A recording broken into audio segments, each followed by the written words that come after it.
Are we on air? Welcome back. You're watching The Morning Show with Biola Alabi and Victoria Pepple. Before we begin our discussion on the absence of adequate infrastructure in Nigeria, let's take a listen to a short commentary on Nigeria's worsening infrastructure gap. Nigeria has an infrastructure gap of over $3 trillion. That translates to 1/3 of the country's national budget for 2018, which stands at $9.12 trillion. This infrastructure overhang comes as a consequence of many years of neglect, a lack of maintenance, and mostly little or no structured investment. Today, all these gaps are showing in the form of collapsed road networks across the country, grossly underdeveloped systems of transportation, education, health, and communication, just to mention but a few. When put side by side with the demand of our population, which the National Population Commission recently put at over 198 million, the reality of how far behind Nigeria's infrastructure has fallen in comparison to those of other major African countries begins to register in a disturbing way. The outlook on infrastructure gap is even bleaker in a place like Lagos State, which used to be a federal capital territory, enjoying all the advantages and privileges of national and global patronage. Nigeria's administrative capital has since been moved to Abuja, but even at that, Lagos remains the commercial capital of the country. At the moment, Lagos plays host to most of Nigeria's major waterways and seaports, not forgetting the busiest international airport in Africa, Murtala Mohammed Airport. However, in spite of all of these, there is presently a screaming evidence of neglect of these facilities. The monumental neglect of the Apapa-Oshodi Expressway, which happens to be the only arterial highway into the hub of Nigeria's maritime industry, is a story which continues to underline the gravity of the challenge of lack of infrastructure maintenance in Lagos State. Same thing goes for the Lagos Airport Road. Despite the expressed best efforts of the authorities, there is a noticeable degeneration of infrastructure all over Lagos State, ranging from crumbling school buildings and completely unwholesome teaching and learning environments to blocked drainage everywhere. The problem of uncontrolled filth in Lagos constitutes a clear and present danger to the health of our population. Insufficient housing for most of a population in the region of 25 million also seems to be getting worse. Here to discuss the infrastructure gap in Nigeria and what the government needs to do to deliver projects that can improve the livelihood of citizens is Dipo Adebo, who is the founder and chief executive of DAA Architects, a foremost architectural firm based in Lagos with a specialty in hospitality and retail projects. Good morning and welcome to the show, Dipo. Good morning. It's a pleasure to have you on. Thank you very much. So this is an issue that is close to all of our hearts because it's something that we experience every day. If you take a city like Lagos, Lagos was built for a population of, I'm sure, less than 1 million people. Today, over 20 million people live in the greater Lagos area. Moving through Lagos is a task. It has to be planned. It has to be, it's almost like plotting a heist or something just to get in and out of Lagos. Yep. As someone that is passionate about planning, architecture, what is the biggest obstacle facing Lagos, and how do you even begin to unravel this? I think one of the primary things that you do when you want to plan, you start with statistics. You've just mentioned that the population of Lagos is perhaps 20 million. Population of the country has been said to be 180 million, but that's the same that it was 5 years ago. It's not possible. Funny enough, it's actually been estimated up in the last year. So the latest figures is now 198. Well, that's probably optimistic. The fact of the matter is that you plan infrastructure to suit a population. You plan infrastructure in terms of transportation to suit demographics. You've got to look at Lagos. We're developing Lekki, for instance.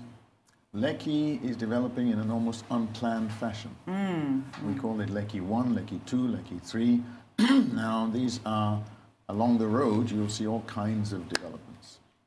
Little shanties have started to develop. we've had developers who wanted to come in and do broad major developments along Lekki.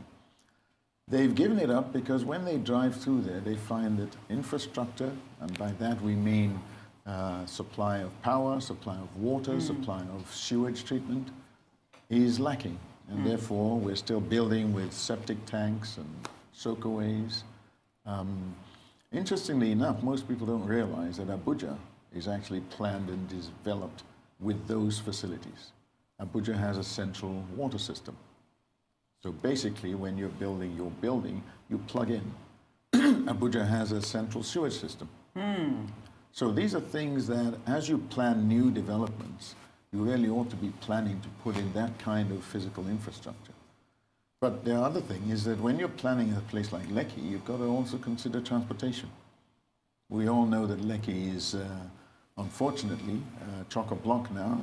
There has been some remedial work. I mean, there have been flyovers which have eased areas like Ajah, for instance, where you could literally spend 2 hours traveling 200 yards. So now I think that planning is a critical thing. Getting your numbers right, not being in too much of a hurry. We tend to want things to happen immediately. So we plan short term, we plan in a micro unit way so that you plan for, let's say, second phase. You've really got to understand that there's a third, fourth, fifth stage, and they're going to need routes. There's a coastal road that is planned, hasn't been done. There's an lagoon side road that is planned. All these things need to happen. We talk about infrastructure a lot, but we don't implement it. As populations grow, the infrastructure really ought to be going ahead of them so that people have things to plug into. When you build a house in, down Lekki, you've got to understand that there's power available for you by the time you finish. But when Otherwise, you're going to bring in generators again. When you talk about a place like Lekki, I mean, one of the things is to sort of start to take Lekki apart and actually put all these infrastructure in. It really, there's a lot of personal stakes that will, things that will have to come out of that, which means that the government will have to take over certain places because there are no artery roads into and out of Lekki. There's only one main road in and out of Lekki. How have governments done that in the past? I mean, I know that there are quite a number of ways that government do this. There was during Fashola time, there was the Badagry Expressway, which was extremely political. Do you foresee that a place like Lekki might be facing that type of... Lekki, unfortunately, grew so quickly that there was practically no time to put proper planning and proper implementation of infrastructure. There is actually a Lekki master plan. Now, I'm pretty certain that most people have never seen it. Don't even think? Most people, there are master plans for different parts of Lagos. So it's not like it hasn't been done and is not on paper. The real problem is when you move from the master plan to implementation, you've got a budget for that implementation. All those roads that are supposed to service Lekki should really have been budgeted for and implemented. For one reason or the other, budgets going into different places. Unfortunately, we had a downturn. But right now, Lagos has certainly increased significantly its internally generated revenue. But it's one thing to generate the revenue. It's another thing to actually commit yourself to spending the money in the right place. Okay, let me come at you with something. Now, we know that we have this infrastructure deficit problem, and the population keeps growing. And the government should be making plans. I mean, you've talked about the fact that there were master plans which weren't followed through. That's part of the reason we're having these problems. Now, what should the government do in bridging this gap? Now, we talk about the fact that the roads are a problem, inadequate transportation is a problem, even schools is a problem. Now, the report talked about the airport and even access to the airport. It seems like there's always an infrastructural problem with every mini sector. So what should the government be doing? This government has done a lot in borrowing money, trying to build infrastructure, some of which they say will put us in trouble. First step, what should the government be doing before we even talk about the loans that they have taken so far? Development of infrastructure, as you well point out, you mentioned schools. Education is one of the things you do when you're trying to develop infrastructure. It's what they would call soft infrastructure. You need to provide physical infrastructure, yes, but let's be honest with you, it's the people who create development. They're the ones who are going to develop businesses. They're the ones who are going to... So infrastructure does not generate growth when and you development. say infrastructure on its own, infrastructure gives the opportunity to people to actually develop. Now, if I'm building a factory, I'd like to have water, I'd like to have power, I'd like to have transportation. If I produce the goods, how do I get them to the ports? So everything is intertwined. So there've got to be budgets. I mean, there was some argument last year about the budget that was given to education. Now, education is something we have never given sufficient emphasis to in that. But let's be honest with you. After you educate people, there's no point letting them out of universities and they have no jobs to do. Nigerians are very entrepreneurial people. So really, once you provide those facilities, Nigerians will get on with the business. But obviously, some of this involves the political class. It's easy. We do a lot of talking. Yes, we're going to develop. We need X amount of money. There's a figure that says we need $1 trillion to develop infrastructure. I think it says there's one that also says that in Lagos alone, there's a $250 billion deficit. So these numbers are just being... These numbers are great for government. For you and I, we're looking at actual implementation. I'm setting up a little, shop somewhere. I need power. I would rather not buy a generator and have to buy diesel or fuel every day. The diesel and fuel create their own problems. Is that waste disposal becomes a problem. That is part of infrastructure development. I mean, in our video, you saw the amount of waste and even on the waterways. Correct. I mean, we've had problems recently with Lagos State Waste. Is that we were involved, myself and a friend of mine, in helping to write the Lagos State Waste Disposal Plan. This was many years ago, but at that time there was a plan. They built transfer stations. These transfer stations need to be operational. You see, we talk a lot about it, we buy all the lovely equipment, but how does that equipment get to some guy's house in Surulere where the road is narrow and so on? In other words, how do you take it from there and then get it to the bigger stage where it can be disposed of properly? Waste disposal is one of the key elements of infrastructure development that, frankly, we've ignored for a long time. We've never taken it seriously. Most people think of waste as the very last thing. Road construction. If we build roads, they've got to be sustainable. There's no point building a road today, and in 5 years, you've got to rebuild the same thing. Having committed those funds to infrastructure... You also have to have a maintenance type of... You've got to have a maintenance, sustainable. And that's true of everything that we do. If it is roads or if it's water supply, we've got to maintain them. Nigeria does not believe in maintenance. So it seems like Lagos has got itself in a pickle, and Nigeria in general has got itself in a pickle. Nigeria is projected to be the third most populous country in the world in 2050, which means there will be India, China, and then Nigeria. At the rate of infrastructure development, how catastrophic are things if we don't start to make big changes, and especially in the housing department? Catastrophic is the right word. The one thing, though, I think we've got to keep in mind is that we just cannot keep on planning for a continuously increasing population. At some point, we've got to recognize, I mean, it sounds to some people great, oh, we're going to be the third largest in the world. That's not a good thing.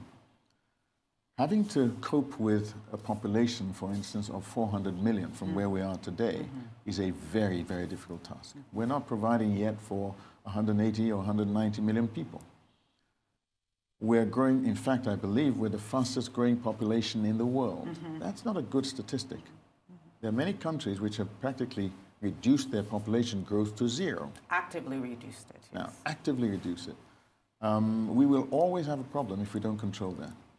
There's only so much road networks that you can build. There's only so many houses. If the population is increasing, you're putting all your efforts into coping with what was. So you said something really quickly that I don't want us to lose, which is, I mean, when you look at the beginning of this conversation, you said planning, you talked about population and infrastructure, and it almost sounds like what you're saying is, as you plan and look at your infrastructure, you also have to address the issue of population growth. How do you how do you have all those conversations as you look at infrastructure? When you say those conversations, one of the things I'd like to certainly see government do more of is have far more discussion with a lot of the stakeholders involved. In other words, the engineers, the architects like us, the planners. I think that it's got to be far more inclusive. There's got to be more inclusive discussion about where we're going and how to do it. Take, for instance, a guy who's building a small estate.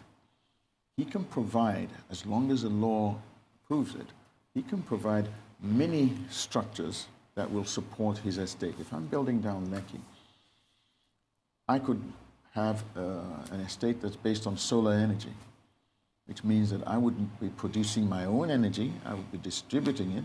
I mean, one of the good things in recent years was that they have now allowed states to generate and distribute their own power, which is excellent. I think more of that is required. Government alone cannot bridge that deficit. There's got to be private sector investment, and there are many, many international private sector investors who invest in infrastructure. As long as it is a planned economy, they've got to be able to get a return, which means that when they start, they've got to understand, what am I getting involved in? Okay, what are the terms? If government says today, this is what we will give you, don't change it in 5 years' time. People don't invest here because they just don't understand us. They don't understand whether we're committed for the long term. The policies don't The policies change so often. If I'm investing $1 billion, I'm not looking for a return in 2-3 years. I'm looking for a return in a much longer time frame, which means that policies have got to be consistent enough over that time frame to make it worth my while. Okay. We have a system here where when government changes, we never know what the next government is going to, what policies they're going to bring in. Okay, let's talk about, you touched on waste for a bit, so let's talk about the issue Lagos is facing with waste. From the PSP to Visionscape, we've seen a situation where when waste collection has been a problem in Lagos, whether the PSP handles it, whether Visionscape handles it, Lagosians have often complained that they don't get the service that they pay for. So now, in dealing with that problem now, the House of Assembly says, you know what, Visionscape hands off this project and PSP back. But PSP was dealing with major problems when they were handling Lagos. A lot of people complained that they were irregular, and still people were expected to The challenge doesn't go away just because you change the players. You know, I actually was involved in waste disposal in Lagos at the time. You've got to understand, look at the lie of Lagos. There are places where large waste vehicles cannot get to. So you've got to have collecting points where, yes, the large waste disposal transport can collect in the large waste bins that you see on the sides of the street, but you've got to get it to that point. Now, so while someone like Visionscape has lovely glitzy equipment, it doesn't solve the problem, because they started collecting only from certain areas, which meant that a lot of residences no longer had anyone collecting their waste. People were now having to hire privately, some of the things I was doing myself. The original scheme was actually zoned. Now, one of my friends who actually handles the waste disposal system for Accra was actually involved, and he was handling, I think it was Ikoyi and parts of Victoria Island. One of the problems he had was that all the money that was being generated was paid to government. Now, the waste disposal companies need to be sure that they will get their payments on time as required. They've got to maintain all those vehicles. Those vehicles you see on the road, literally every day when they finish, should go into a depot where they are steam washed every day. Otherwise, they won't last 6 months. So these are the costs that those people have to bear, but it means that the money has to come quickly. There was an alternative that they should collect the money and pay whatever goes to the state after they've got their own costs. Government usually doesn't accept that. Government likes to be the collector, okay? If government is a collector, give the money on time, at the appropriate time, to all those who are running the business. All right. Businesses run on cash flow. Okay? They've got to have that. Let's visit another issue about trying to bridge the infrastructure deficit. Now, government has been borrowing so much lately, even money from China to build trains, infrastructure. I mean, one of the biggest things, I mean, it's the infrastructure borrowing has been the key borrowing that we've talked about. That the government has also said, I mean, even the China trips have all been about building infrastructure. However, Nigeria has, and there's been a spattering of infrastructure projects, especially now with elections coming up, we're seeing those projects being mentioned. But a lot of those projects are not completed. A lot of those projects are not even started, even though the borrowing has happened. How does this? I mean, and we're in, dangerous levels of borrowing. We had all the alarm bells have been sounded from all the international organizations. If borrowing is a way to, if infrastructure is a way to kickstart the economy, but at the end of the day we're being saddled with so much borrowing, how do we even begin to once again reconcile where we need to go and where we need to be? A lot of countries borrow for infrastructure development. The real point is that when you borrow, if a businessman borrows to set up a business, he doesn't spend the next 2-3 years fooling around. No, he applies the money immediately. He watches the quality he's getting. He ensures that it happens. Otherwise, he will not generate the income back. Now, government have got to start thinking in those terms. See, for governments, the way government earns revenue, fortunately in Nigeria, we have oil. So we don't think in a business sense that we've got to generate quickly, we've got to apply that money to something. When you see infrastructure being talked about in Abuja, it's a game of numbers. Okay, I've done 10 roads. How far have those roads gone? If they don't finish, the road is useless. I mean, as part of that, they also have conversations about boreholes, which I always feel is it sort of takes us backwards rather than forwards in the type of infrastructure. I mean, infrastructure also perhaps needs to be decentralized. The state governments, the local governments need to be able to handle their own infrastructure development. Very difficult for a central government in Abuja to tackle all those kinds of funding the problems, in dealing with infrastructural problems in the funding, do you think that we're borrowing too much? Some would argue that these problems cannot be sorted out if we do not borrow. On the other hand, the conversation is we are borrowing way too much. I don't think we're borrowing too much. I think we're not applying what we're borrowing. And we need to apply it quickly, apply it well. When I say apply it well, there's no point spending money on the Lagos-Ibadan Expressway and then in 5 years the whole thing has degenerated. If you're going to control the type of vehicles that apply on that road, you don't want the large trailers, then you've got to make sure it is implemented. Stop them from destroying the infrastructure that you've borrowed to build. Okay. In closing, because we're going to close up, we're going to close up now. But just quickly, give us 3 recommendations. Let's give the government 3 recommendations of how to actually start to get out of this infrastructure deficit, because it is critical that we make recommendations, especially with the elections coming up. Yeah, is when you say you're going to do something, do it. It's a critical thing. We hear about roads, and we deploy those roads, and they're not finished. Consistency. When a government changes, let the same policies in terms of infrastructure commitment be continued through government changes. Inclusion. Let governments understand that everybody needs to participate in this infrastructure game, even you and I. It's not just building infrastructure, it's a let's manage what we use. If we use less power, we need less power. If we insulate our buildings, we use less air conditioning. It saves power. It means that we don't have to consume so much power. So it's a complete cycle. You'll see abroad when they're talking about energy saving, alternative energy sources. The idea is if we don't need to spend that energy, let's not. If we can conserve, let's conserve. We're talking about even the collection of plastic wastes. It's the same thing. You generate those wastes, you then have to spend money to get rid of those wastes. So if we don't generate it, it saves us money to apply elsewhere. So it's those are the main things, is that we've got to conserve, we've got to be inclusive, that you and I participate in this big infrastructure promotion. Second thing is, when you borrow money, spend it judiciously.